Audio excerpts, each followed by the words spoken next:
Check the mic and make sure it sound right. Hello everyone, back again at the Overmark group chat. My name is Emmanuel, I'm your host for today, and here with me is our handsome Darrell. Hello Darrell, you want to say hello?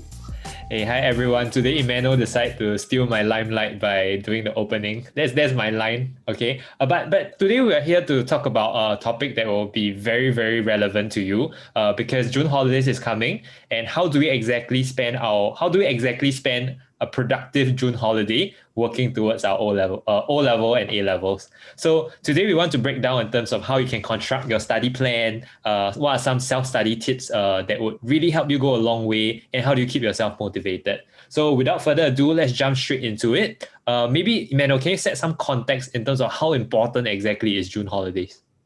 Wow, June holidays is the make it or break it. You need to treat it like that. No, like you actually need to know that this is where you can either step ahead of the curve or where you can drastically fall behind. The reason why I say that it is the make it or break it is because this is the game changer month where you have time to catch up with content that you are not familiar with, content that you are weak in, or time to further hone your skills. If you're not making productive use of your time now, just make sure that you know what you're forgoing, because the rest of the Singaporean students who are taking the same exams with you are probably going to make use of this time wisely. So I don't mean to put it in such a scary way, but you have to face the reality that this month is the make it or break it month.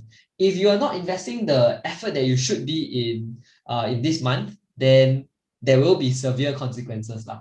So I hope you guys can visualize how important this is in the grand scheme of your O levels. It really is the make it break it month. I really hope that you guys are investing the right amount of time as well. Okay, so my biggest advice when it comes to spending your June holidays productively is getting the right routine in, and on top of that, getting the right timetable in. So I'll dive right into what I mean by getting the right routine in. So back in my A levels, okay, because I honestly can't remember my O level period, but I do remember my A level period very, very vividly. I used to wake up at about 8 a.m. and I get my breakfast in, I meet my friends, and at 9 we'd go and study at this study room in a country club near my house. So I would study until about 11:30, 11:45, take a lunch break for an hour or 1.5 hours. We used to play chess also. There's this chess room, and then we used to play chess to unwind a bit. And then right after that, then we get another 5-6 hours of studying before we head for dinner. And then we finally do the last 1 to 2 hours. Like we'll do the most chill subjects during the last few hours, because by then you're really quite mentally burnt out. So we do like stuff like for me, I would have done GP then, which is basically downloading a lot of content in your brain. I feel like that's the easiest thing to do. Then we go back home at about 9 and then rest. Then the next day begins again. Okay, it sounds very bad, right? Like you spending a whole day studying, but trust me, it's actually very therapeutic. I love that period of my life because I do not need to think about what I should do. Like I had a routine so dialed in, right? My body was on like automatic movements really, and I didn't even have to worry. Like I loved it. Like you don't have to stress about anything. You know you need to do this, so you just do it. Okay, and I feel like that kind of if you have that kind of routine dialed in, maybe not as extreme as mine, you would be set up for success, because you know every single day that you need to put in the hours to study, and if you are able to stay disciplined and focused during those hours, then you definitely get very far ahead lah. So I feel like that was my make it break it month for A levels, and it really helped me out to secure the grades that I wanted lah. So if you're able to do the same and you develop a habit like that in your working life in the future, I think you also find it a breeze lah. Okay, like no cap, A levels was much harder than uni. That's at least how I feel lah. So if you're able to dial in a routine like that early on, then you see yourself being able to take on like different challenges that life will pose to you. Yeah, any other tips for making productive June holidays, Darrell? Ooh, I just wanted to go back to one more thing about the context of how important June holiday is. I think enough is said in terms of how much more time you have towards your October, November period. But now also the time whereby you start to step down from your CCA if you have haven't already. So that's when now all of your energy and all of your time should be dedicated towards studying. So make it that way. Okay, for myself, I actually wrote down 6 precise steps in terms of how you can construct a study plan for your June holiday. So let me go through them step by step and run you through how to do so. Okay, step 1 is to analyze your game plan. Okay, what do I mean by that? By now, for most schools, you would have taken your mid-year exam, be it in some form of test or quarterly assessment or literally just mid-year exam. Now's the time for you to do a stock take on your results. Check which subjects you're doing well in, which subjects you're performing below your expectations, and not just doing that, but looking ahead. Let's say down the line when you eventually tabulate your L1 R5 or L1 R4. Which subjects are most likely going to be in the combination and which subjects are way out of favor. So for example, if you know you need your E-Math in your L1 R5, it's a must-have, and you're not doing well in it, your game plan should be focusing a lot more time on E-Math itself because of the disproportionate amount of improvement that if you make, how big a difference it can actually potentially affect you. So those are what I mean by game plan. And you know that there are certain subjects whereby if you put in the hours to clock the practice and the revision, you can do better. For example, the more common one would be your science and math subjects. Maybe you want to dedicate more time because you can see a tangible improvement. For example, if it's a subject like English, then you kind of need to plan for a more consistent game plan, like be it reading newspapers or current affairs, or to brush up your essay writing by reading more model essays, whatsoever. You need to have a game plan entering to June holidays. It's not just saying I'll study hard, I'll study productively, but you need to know exactly what you have to do by the end of June holidays, what you're trying to accomplish. And that brings me to my second step, which is to set clear goals. So what do we mean by clear goals? It means that by the end of this week, I want to finish revising Team 1 and Team 2 of physics. That is a clearly defined goal within a specific time frame. So if you go and study next time university, they'll have this thing called a SMART goal. So what's a SMART goal? Okay, it's very specific, it's measurable, it's attainable, it's relevant, and it's timely, something like that. I can't remember exactly, but I think that's right. Okay, so when you're setting goals, make sure you have a time frame.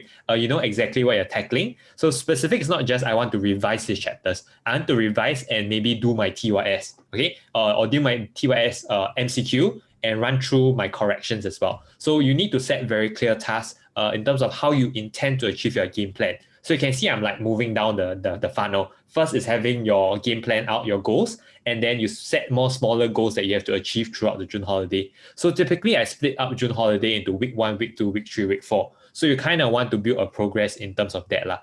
On a daily basis, you should still set goals, but I won't be too granular in terms of how I do it, because sometimes on a day-to-day basis, you might overrun a bit. So give yourself a bit of breathing space. I usually give myself for the week what I want to achieve. Next step, okay, step 3 is to set time frame. So as I said, give yourself a set time. Step 4 is to stock take your resources. So before you go into any battle, you need to know what weapons you have, how many bullets you have, right? So what do I mean by stock take your resources?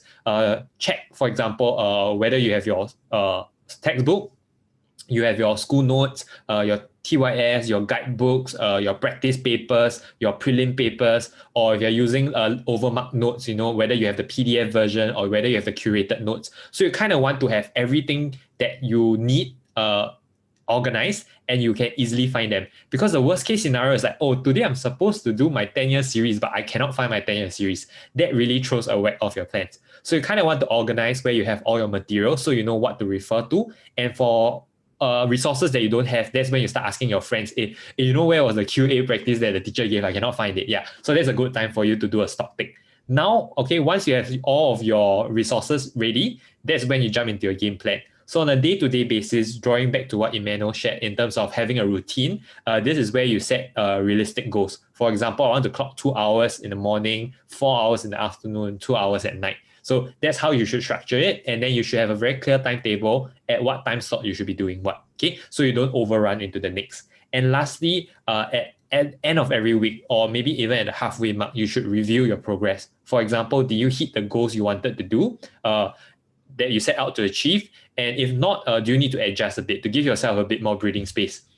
Or if you find yourself that actually I'm still doing okay, maybe I can increase the load a little. So that's when you want to do the adjustments to make your June holiday as productive as possible. So these are very 6 step-by-step ways where you can construct your study plan. So I just run through one more time. Step 1, analyze your game plan. Which subjects do you need to work on the most? Step 2, set clear goals. Know exactly what you want to accomplish. Is it revising content or to do practice papers, depending on what subject we're talking about? Step 3, set clear time frame. So how long do I have for this? By when do I need to do what? Step 4, stock take your resources. Know where all of your materials are, where are the notes you need to refer to. Step 5, set realistic daily goals. So have a routine and build a timetable every day. Okay. Step 6 is to review your progress periodically so you can make the correct adjustments. So with these 6 tips, I hope you're able to make a study plan that works for you during June holidays. Okay, now moving on to, because June holiday, you will not have as much access to teachers or like your friends. So you'll be doing a lot of self-studying. So we just want to maybe drop a few self-study tips here so that you can have a more productive study session. So maybe I'll pass over the time to Emmanuel to share a few ways students can do their self-study more effectively. I'm going to frame my answer in terms of physics, okay? Because obviously I'm a physics teacher, so I think that I can give the best value when I talk about how you can revise for physics. And hopefully these ideas and these little methods will also be transposable for the rest of the subjects. So for physics, it's very special. It's a very highly application-based kind of subject. So by June, right, if you still have any lingering concepts that you are unsure of or content that you are not sure of, definitely finish that within the first few days of June, right? Content isn't much when it comes to sciences. So we're talking about maybe 3 days of studying for the content. That should be sufficient to catch up with the entire subject. Okay, so by then, you should be done with all the content and downloading the information in your head. Spend the rest of the June doing practice papers and applying the content that you've just digested to tackling those questions, and go and make sure that you evaluate the answers. So whatever you're giving, right, for your answer, go and actively mark it at the end of your practice and compare it with your answers. See where you are lacking, and then remember to always have the same keywords, the same structured answer in your future practices. Because a lot of the questions, right, and their corresponding answers are very similar. So remember, it's not just how much work you do, it's how much you learn from the work that you do.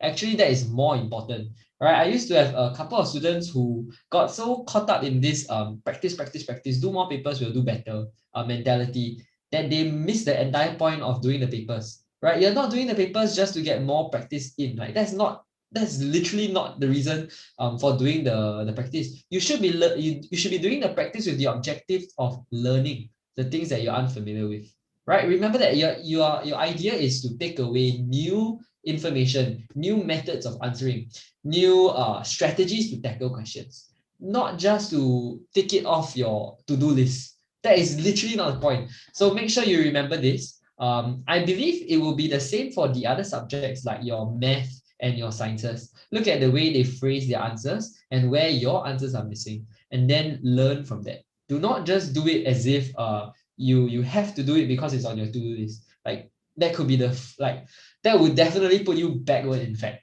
Because somebody who is able to take the ideas of his practice, limited practice, and fully download that content, internalize that content, will do far better than somebody who's just rushing through 10 papers a day with the objective of being productive. Okay, so there is a big difference. That will be one of the biggest concerns I have for students in the June period. If you are only trying to chunk through papers as part of your goals without really trying to learn from it, then you'll be very counterproductive. Another thing that I would like to share also to enhance your learning, right, will be to classify question types. So generally, if you've done enough practice questions, especially for math and physics, you would see that there's a certain pattern to it. And you really get there, right, when you can kind of predict the next thing the question is going to ask you. If you reach that level, then you're somewhat there already. You already know the style in which the schools are testing you, and you also know the content and how it flows on to a next concept, right? So that would be the best way to revise. When it comes to chemistry, do you have any input, Darrell? Okay, I'm gonna give you all a real golden tip. This is like my secret sauce. If you're doing self-studying, right, go and download your syllabus for your subject code.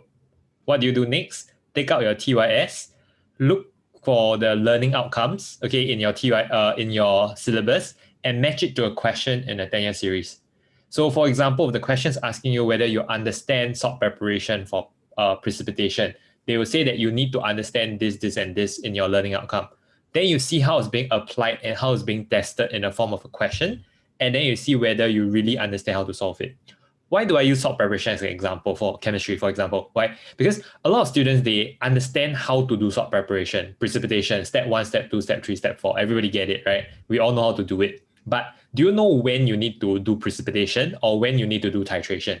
So that's the moment whereby when you're studying, right, it's not just memorizing the content. It's about getting the aha, I finally get it moment. And a lot of times when you're doing self-study, it's difficult because unlike having a teacher or a tutor around, they can actually guide you and pinpoint you to how do you get to that learning outcome. But if you're doing self-study, you don't have that luxury because you're by yourself. You kind of don't know what you don't know. And worse still, a lot of students that are revising, they don't really know what they need to revise, right? So that's a big concern. Like you don't know what's important and what will be tested. So actually referring to your syllabus will help a lot because that will clarify in terms of, for example, in this chapter exactly, what are the things that you need to know and what are the things that will be tested. So after you know what will be tested, look at how it's being tested. And once you understand how it's being tested and you actually do the question and you look at your answer sheet, you'll know how to answer it. If you are able to achieve these three things, knowing how it's tested, knowing what is tested, how it's tested, and how to answer it, actually you already solved the game already. There's little thing, there's okay, leading back to what Emmanuel said, the question types, right? The question types is just a derivative of these three steps. Because, for example, you're talking about electromagnetism, you need to know how to apply Fleming's left-hand rule, for example. Then how is it being tested? You can look at it in terms of motor, right? DC motor, and then how to answer it. So the moment you get this right, more or less you solve the game already. So if you kind of have no idea how to tackle your June holiday revision, right, just follow my tips here. Just download your learning outcomes from your syllabus. That's just a PDF online. Get it? Okay. Next, just bring along your TYS. Match a certain learning outcome with a question. Look at the answer sheet. That's pretty much the fastest progress you're gonna get for June holidays. Okay, so I think that is like legit tips.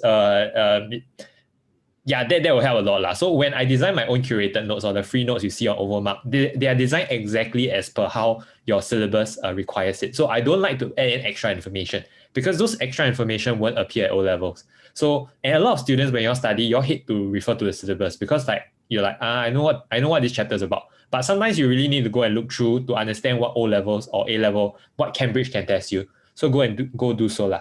Okay, so I think we're moving on to the last part already. I think Emmanuel touched on this a lot. The dilemma for the week is actually during your June holiday, should you spend your time to revise content or to do practices? So I think Emmanuel covered this sufficiently. So I will just elaborate a little bit more before I throw the time back to Emmanuel to finish this podcast off.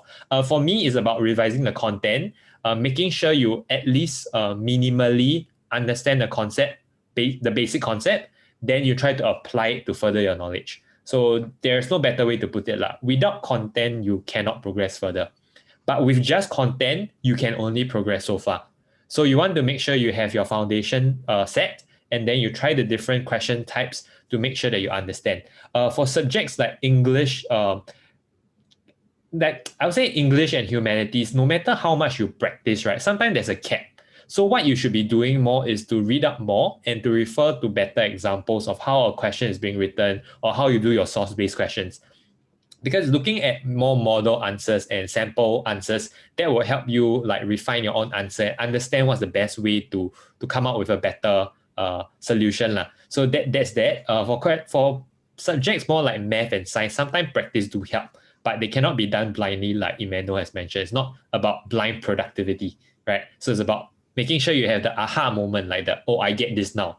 I get how static electricity works. It's the electrons that move. It's the negative charges that move, not the positive charge. So those are important moments to build towards. Okay, so let me throw the time back to Emmanuel. So what do you have to say to this? Yeah, I think that was a very good point. For English, maybe I can elaborate a bit. Okay, I am going to link it to my experience with general paper, which is the higher atas level of English when you go to JC lah. So just a little background. I was scoring an E for my prelims for a GP, but I managed to get A for A levels. So that's like a 5 grade jump. Ha, that's very funny. Okay, let me explain how this all happened and what I want to share from this. It's very, very relevant for your content written essay-based subjects. There is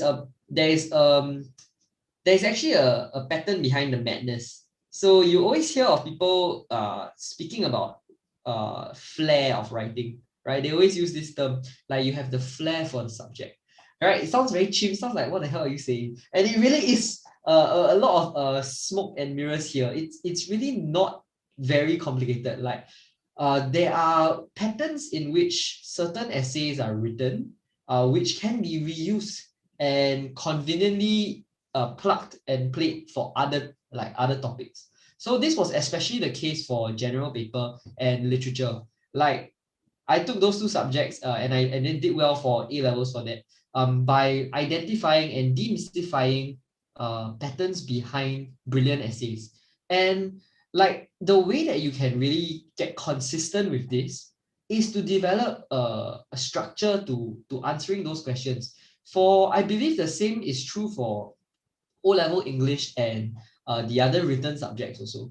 So don't be scared and don't think that it is impossible for you to do well in English. It's literally the same principles. It's just nuanced a bit. Like for example, in math, right? The way you do well is you download the content, you go and start practicing the applications of answering those questions from math, right? When it comes to English, it's actually the same. Like you download the content, sufficient information, sufficient arguments on why certain things are important and how you write certain content out. And then the next thing is to apply it directly to answer the question. And you'll see that there are certain templates, right? That when you write out, right, it's directly meant to answer a particular kind of question. So I highly suggest you spend some time diving into great essays written for certain English kind of topics. And then you identify that pattern, you take it out, you make your own mojo out of it. And then whenever questions like those come out, you'll be able to answer it. So I'm mainly talking about essays here, of course. So when it comes for English, right, I highly suggest, especially to all our listeners here, that you get good at writing discursive questions, argumentative questions, because those are the most relevant if you're going to JC. And you'll see there is a pattern for you to learn how to tackle that question. The next comes into downloading the information. So spend some time in reading into facts, examples, data, arguments that you can pull out from your knowledge, from your base of world events and knowledge to help you in answering those English questions. Then you'll see that actually those subjects, right, become a bit more manageable. They become like your math and sciences, and then you'll be able to tackle all those subjects efficiently. And so I hope you're not like developing this perspective that, oh, English is a very hit or miss subject. A lot of people say that, right? Oh, humanity is very hit or miss. It depends on the question coming. That's not true. Like you just need to practice more, and then you'll get there. So it's the same for your math and sciences. So apart from that, I think that Darrell has covered majority of what we want to discuss here. Is there anything you want to add on?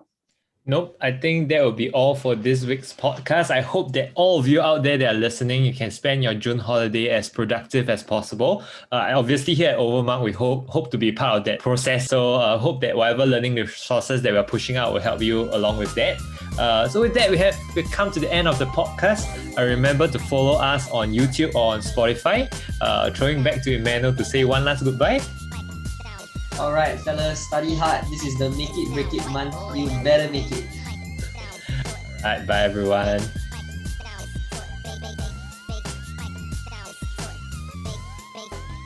It sound right, boy.